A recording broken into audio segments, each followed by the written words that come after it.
How y'all doing? Vernon here, and today I'm working on our little homestead a little bit. Behind me is one of our big gardens. We have 3 big gardens and then several smaller beds scattered throughout our place with different things in them. This one is going to be our fall garden, and also it's the one that's due to be mulched next year. We run our gardens in a rotation. One gets tilled every 3 years and then mulched, and this one, it's starting to be completely tilled. Unfortunately, from about mid-July to now, which it's almost October, this garden's been neglected, and with the rain we've had this year, it grew up pretty good. So I'm having to take it back from a small jungle. Actually started on this about a week ago. I'd take a roofing torch and go around it and burn the mess on the inside of it off.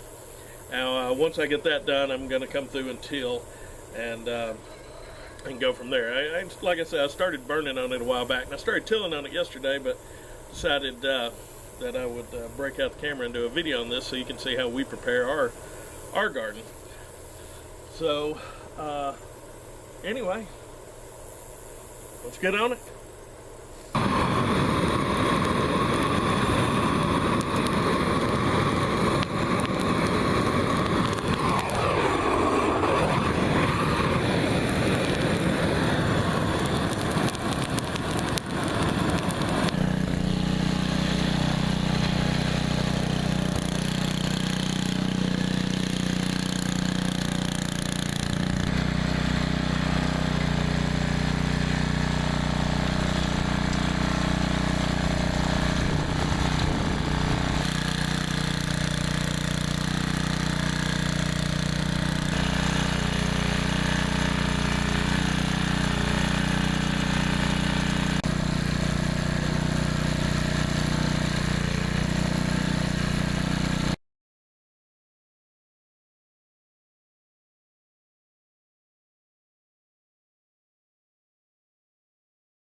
Hi, this is Cindy, and I'm just going to explain a little bit about what we did today. So, we raked up our rows to get it ready for the fall crops to go in. I've got this weird system that I've started doing on my gardens where I put 2 rows kind of close together and then have the walk space between the next 2 rows and so forth. And I found that I can get a whole lot more in the garden doing it that way. You just have to be strategic about what you're planting in those rows. But anyways, so what we planted today for fall is cabbage and Brussels sprouts.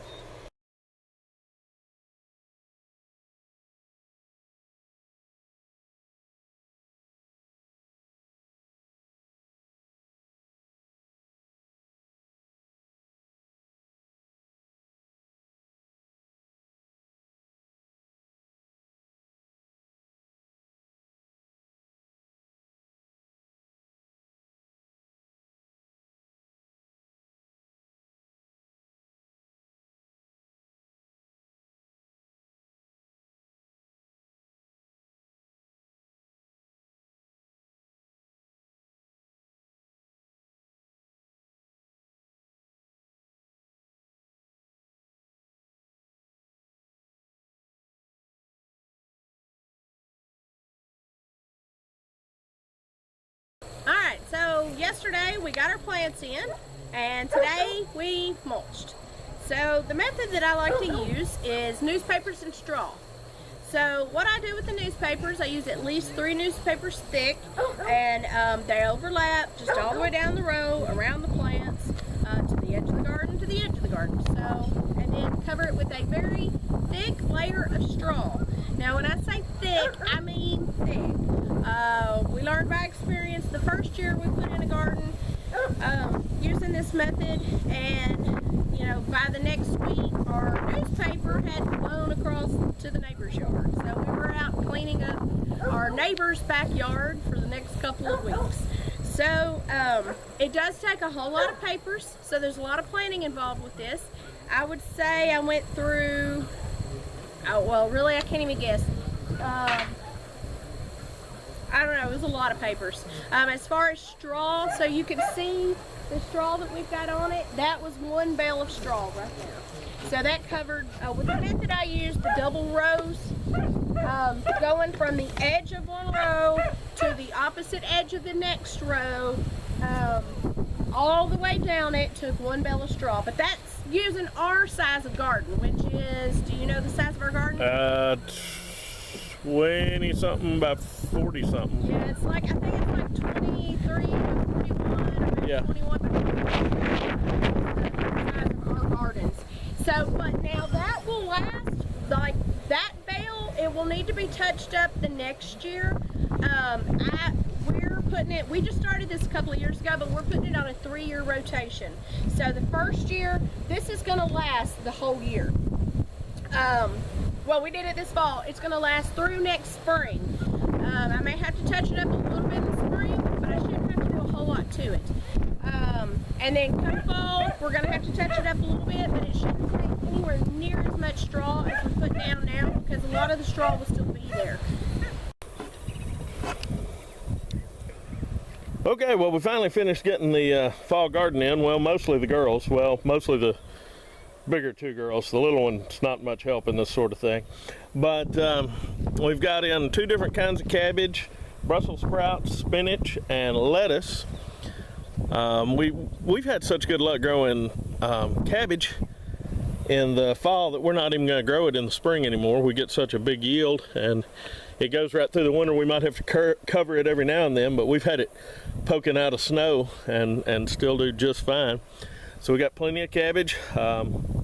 We got all that's in our rows, and then this is set up. This will stay mulched for the next couple of years. We'll just keep adding straw to it. But we've got our stuff planted, and we put rabbit manure in with it, which is a good fertilizer. You can add it straight to your plants. You don't have to compost it. It won't burn them up. And then wet newspapers, a couple of layers, and then a thick layer of straw. And Cindy put down some cardboard on the paths under the straw, heavy cardboard, and that'll help keep everything down. But anyway, this won't be tilled again for a couple of years, 3 years, and then we'll till it again and start it over. Now this part of the garden over here, we've got to till in that little bit of potting soil that we dumped out of a pot where we grew some sweet potatoes in a pot. But this is going to be put to sleep for the winter in a different way. What we'll do is we'll cover it up with leaves. We go to town and people just have bags of leaves sitting out on the side of the road. We'll do a video on that. We cover it with that and then black plastic, and then we'll till all that in and mulch it in the spring for the same kind of system. But that's it. That's our fall/winter garden. If you liked the video, hit the like button. And if you'd like to see more videos like it, please subscribe to the channel. Hi, Luger.